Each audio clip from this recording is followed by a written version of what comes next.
Bienvenidos una vez más a El Comentario, un programa realizado por Agustín Sancho Cubero. Este programa está disponible en YouTube y en las principales plataformas de podcasts. No te olvides de suscribirte, es gratis. A continuación empezamos el programa. Bienvenida. Hoy vamos a meternos de lleno en el tema de la criminalidad en España.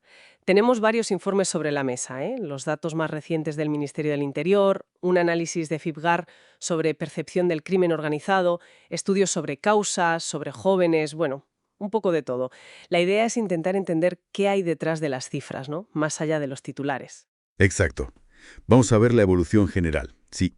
Pero también, pondremos la lupa en algunos delitos concretos que preocupan. Hablaremos de los cometidos por jóvenes, claro, y exploraremos un poco las posibles causas, el contexto. Crimen organizado, percepción ciudadana.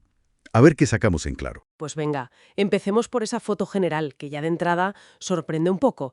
Los datos más recientes del primer trimestre de 2025 hablan de un descenso, ojo, un descenso general de casi el 3% respecto al año pasado. Y la criminalidad convencional, la de toda la vida, digamos, baja incluso más, un 3,2%. Sí, y es llamativo que la tasa de criminalidad convencional, que está sobre los 40 delitos por 1000 habitantes, se sitúa en mínimos históricos. Incluso la cibercriminalidad, que bueno, ya es una quinta parte del total, también ha bajado un poquito, un 1,2%. Eso sí, lo que no podemos olvidar es el crecimiento brutal que han tenido las estafas informáticas estos últimos años. Hablamos de casi un 500% entre 2016 y 2024. Aunque justo ahora, en este trimestre, también han bajado un poco. Curioso. Claro, pero esta bajada general pues choca un poco con la sensación que hay, ¿no? Con la preocupación por ciertos delitos violentos, sobre todo entre menores.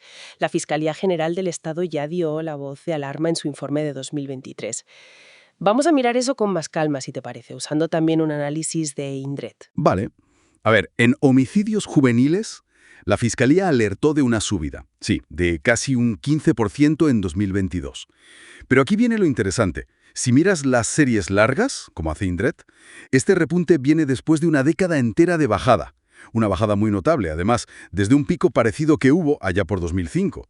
O sea, la tendencia de fondo era a la baja. Vaya, o sea que el titular reciente igual no cuenta toda la historia. Y has mencionado un matiz importante, creo. Indret, con datos del Ministerio, dice que el aumento reciente es sobre todo en tentativas de homicidio. Los consumados, los homicidios que sí ocurren, aunque tienen sus subidas y bajadas, a largo plazo la tendencia es descendente. Y se concentra mucho en grandes ciudades, ¿verdad? Precisamente. Ahí está la clave. La Fiscalía apuntaba a bandas, a inmigración. Pero los datos de nacionalidad que tenemos son complicados de interpretar. No confirman esa relación directa tan clara. Haría falta investigar más a fondo, porque los datos de detenidos del Ministerio y los de condenados del INE, a veces, bueno, no casan del todo. Es complejo. Entiendo.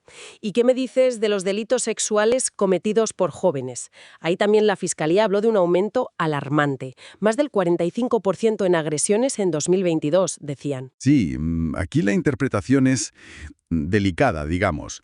Es muy probable, casi seguro, que una parte importante de ese aumento sea porque hay más conciencia social y se denuncia más. El efecto #MeToo, casos mediáticos como La Manada, eso influye, claro.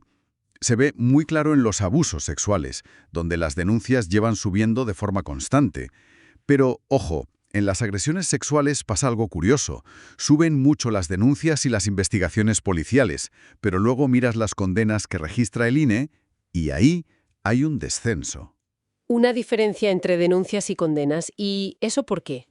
Pues podría ser por varias cosas.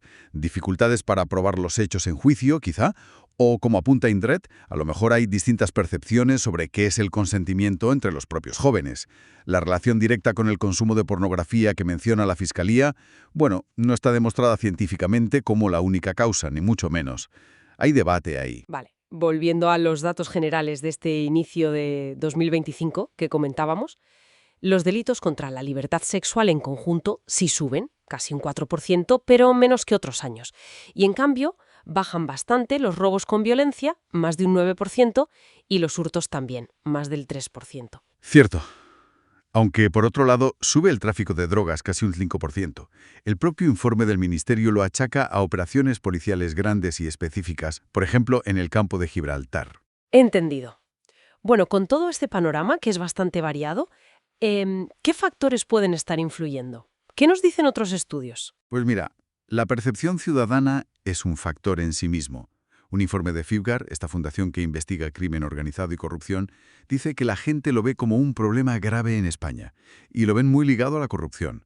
Preocupa sobre todo el narco y la trata de personas. Y bueno, no es para menos. España está en el 5º puesto del Índice Europeo de Crimen Organizado.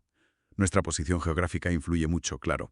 Y sobre las causas más de fondo, hay estudios, aunque alguno ya tiene unos años, como uno de Rodríguez Andrés con datos hasta 2001. Sugería que en aquel periodo influían más factores demográficos, la cantidad de jóvenes, la densidad de población, el porcentaje de extranjeros, pero ligado a temas de integración, más que el paro, fíjate. Y curiosamente, más renta y más educación se asociaban a menos delito. Análisis más recientes meten en la coctelera más cosas. El efecto de las crisis económicas, la desigualdad, el impacto brutal de la tecnología en el ciberdelito. Y los propios retos de la policía, claro. Y más allá de la policía y la persecución del delito, ¿qué se dice de la prevención? Fundamental. Hay expertos como San Juan Ivoz Mediano, que cita el Foro Español para la Prevención y la Seguridad Urbana, el FESPU, insisten mucho en la prevención integral. Y eso no es solo políticas sociales, también incluye el diseño urbano.